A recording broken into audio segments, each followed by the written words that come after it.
Good morning, students. Today's topic is Wheatstone Bridge, जिसको हम WSB बोल सकते हैं। ये एक ऐसा ब्रिज है जो 4 रेजिस्टेंस का बना हुआ है, जिनके नाम जो हमने लिखे हैं PQRS। तो ये 4 रेजिस्टेंस का एक अरेंजमेंट है जिसको सर चार्ल्स एफ व्हीटस्टोन एक साइंटिस्ट का नाम है जिसने इसको डिवाइस किया था। ये ब्रिज किस लिए होता है कि जैसे ये रेजिस्टेंस का सिंबल होता है ऐसे करके, तो इसमें से जैसे P, Q, R और S हैं, तो इसमें से एक रेजिस्टेंस जो होगा अननोन होगा, बाकी नोन होगी मतलब पता होंगे, लेकिन एक की वैल्यू अननोन होगी, वो हम बता सकते हैं।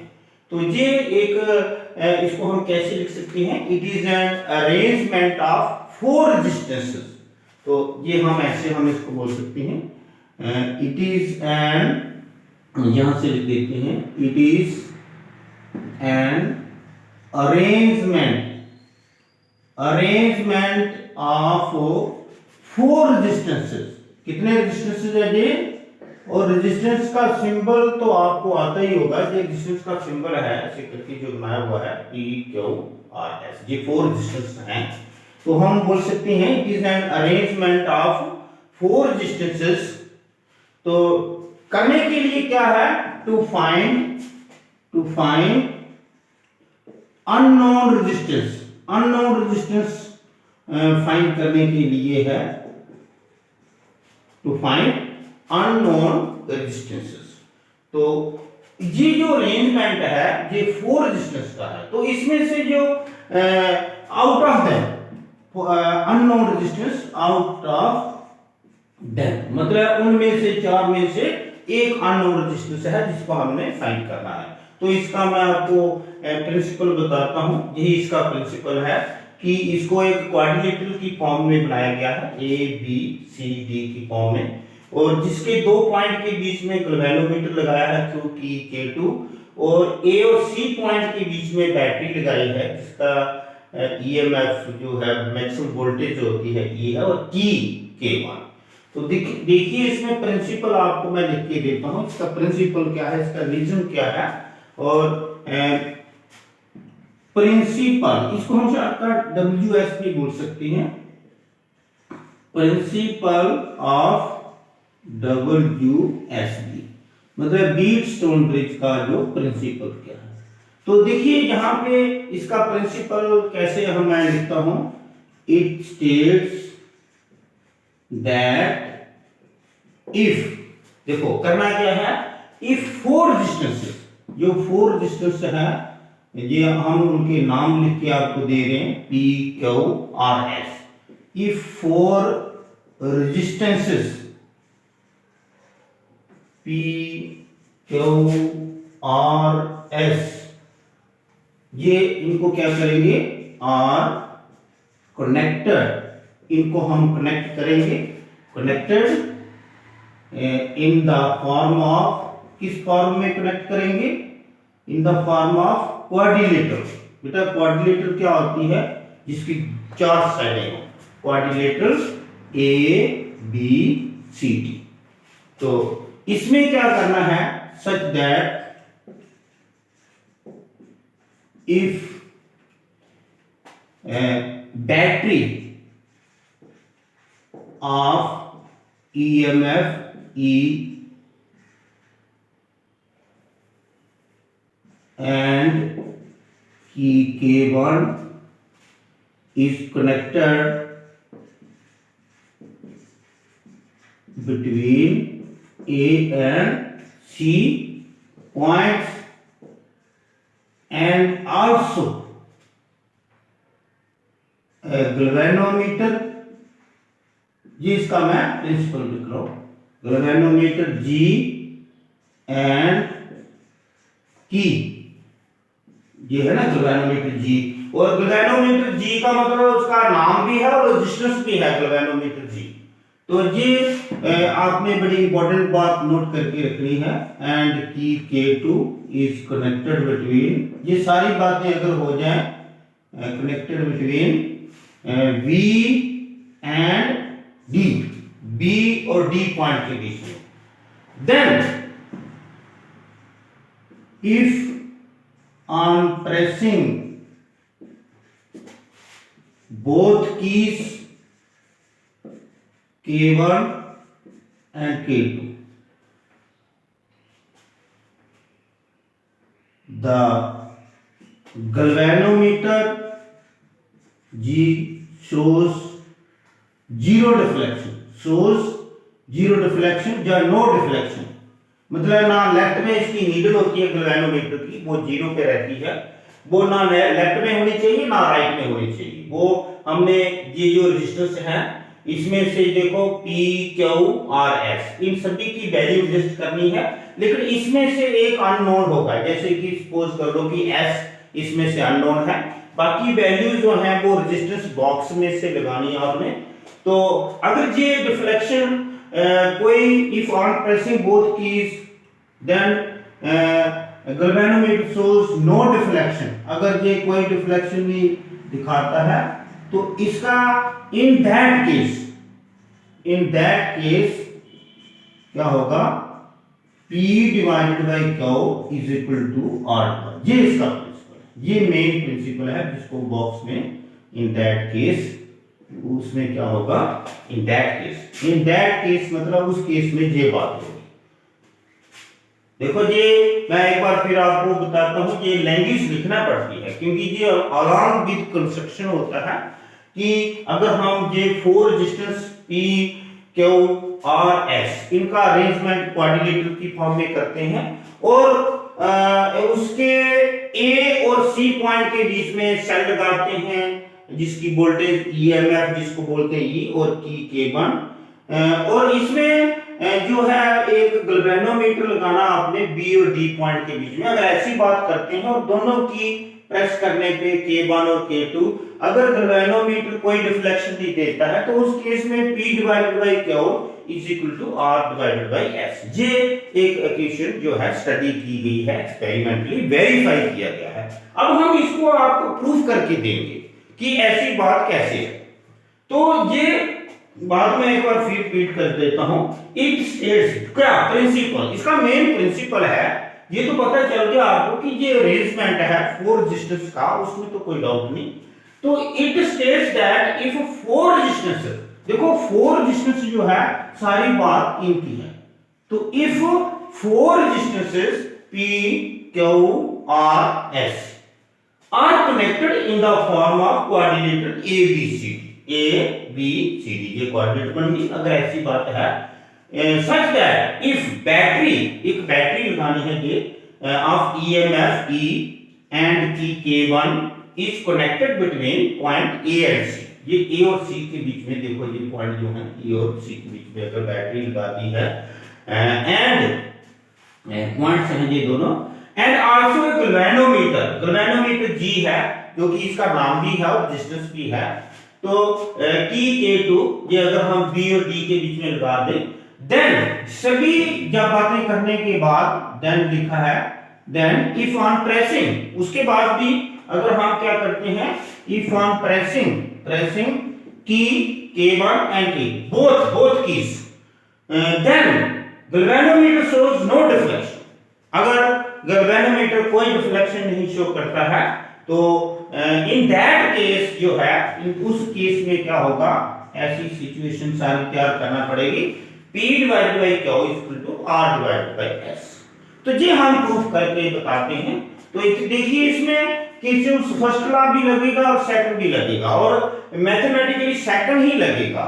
देखो जहां से I करंट जो है फ्लो कर रही है तो P रेजिस्टेंस के बीच में अगर I1 करंट फ्लो करती है तो जो बच गई है, जैसे टोटल करंट जहां से बैटरी जो सप्लाई दे रही है I की, तो I1 करंट अगर P से चलेगी तो जहां कितनी चलेगी I माइनस I1, देखो ना जो बच जाएगी उसमें से माइनस करके I1 करंट अगर P से चलती है, क्योंकि जहां पे करंट स्प्लिट हो रही है, I करंट आ रही है और दो पार्ट में डिवाइड हो रही है। If I1 current flows through P then I minus I1 will flow through R, ये आप लिख भी सकते हैं। और जहां पे आके जैसे I1 करंट जहां B पॉइंट पे पहुंचती है तो जहां से फिर इसके दो पार्ट हो जाते हैं।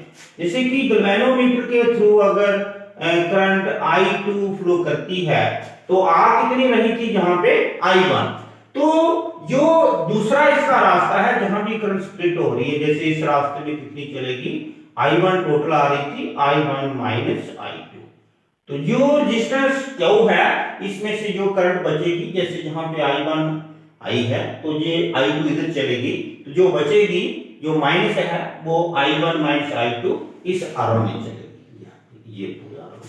और इसके बाद यहां से जो I2 जहां पहुंची तो ये जो दोनों जो हैं जहां कंबाइंड हो रही है इस पॉइंट पे D पॉइंट पे, कौन सी I माइनस I1 और इस रास्ते से कौन सी आ रही है I2, तो ये सारी current I minus I1 plus I2 ये किसमें से फ्लो होगी, ये फ्लो होगी S में से ये फ्लो होगी करंट, और ये दोनों अगर आप ऐड करेंगे तो ये कितना बनेगा I, क्योंकि I1 माइनस का है जहां प्लस का है, I2 माइनस का है जहां प्लस का, ये कट जाएगा और ये दोनों जहां पे कंबाइन होके I बन जाएंगे। ये आप करके देख सकते हैं।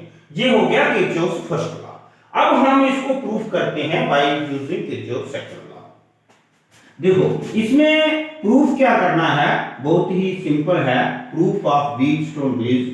तो इसमें करना है, इसमें हमने किरचॉफ सेकंड लॉ लगाना है और इसको क्लॉकवाइज रखना है।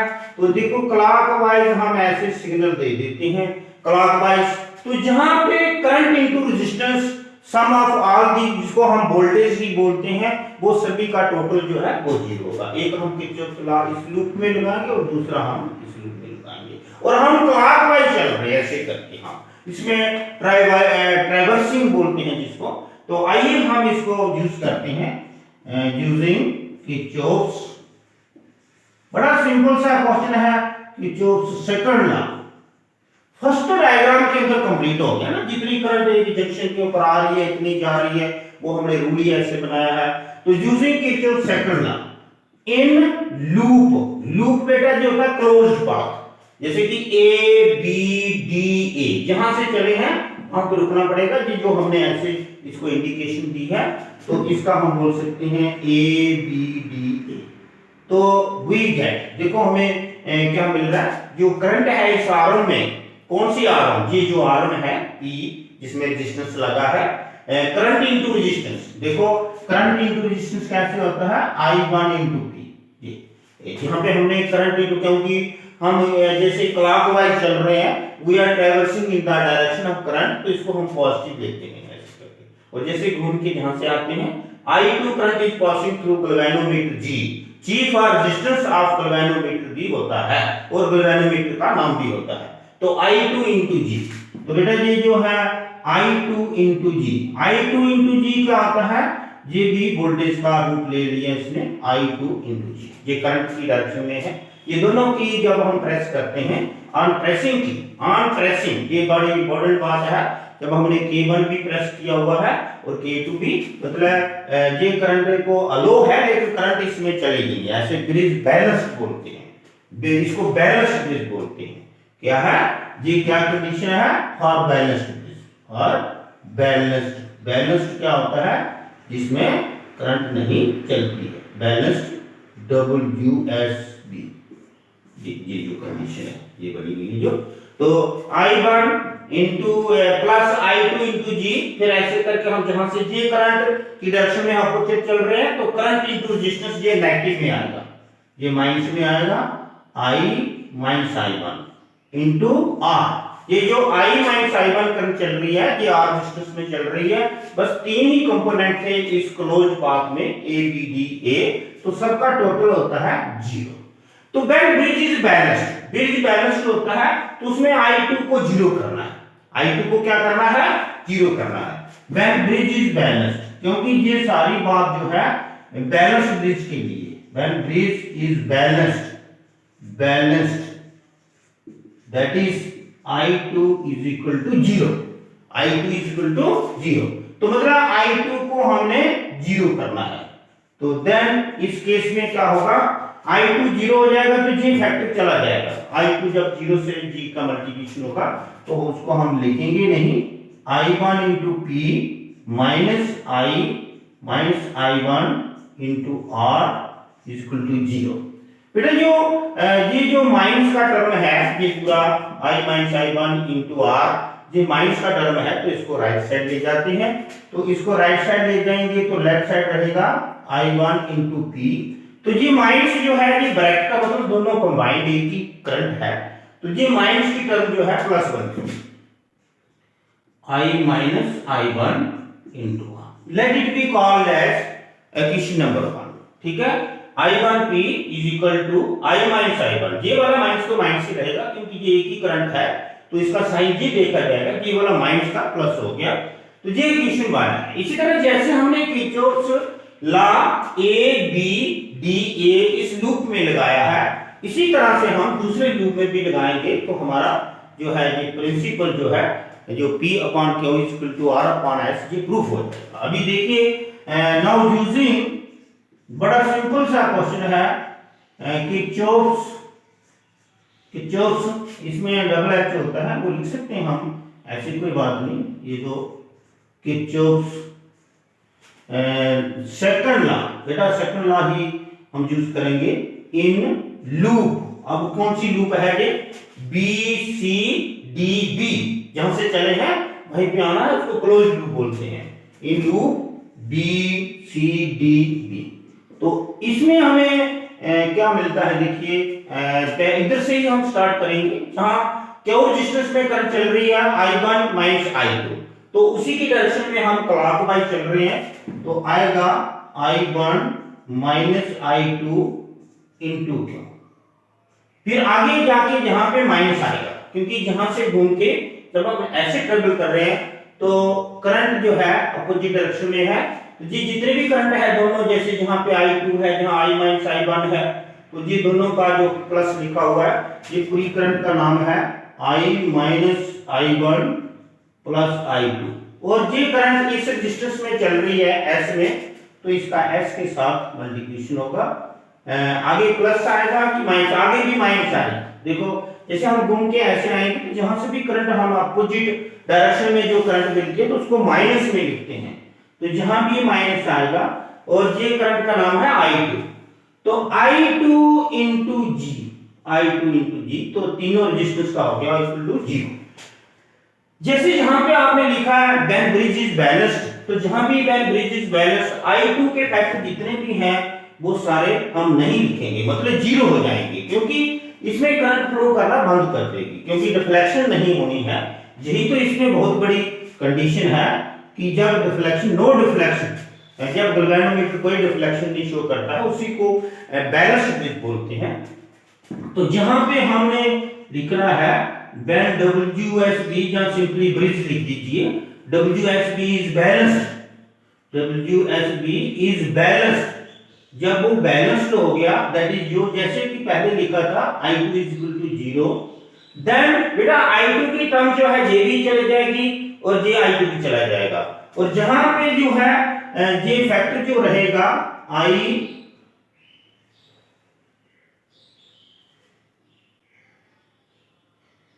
ये भी I2 चला जाएगा, और ये I1 रह जाएगा, I1 इंटू क्यू।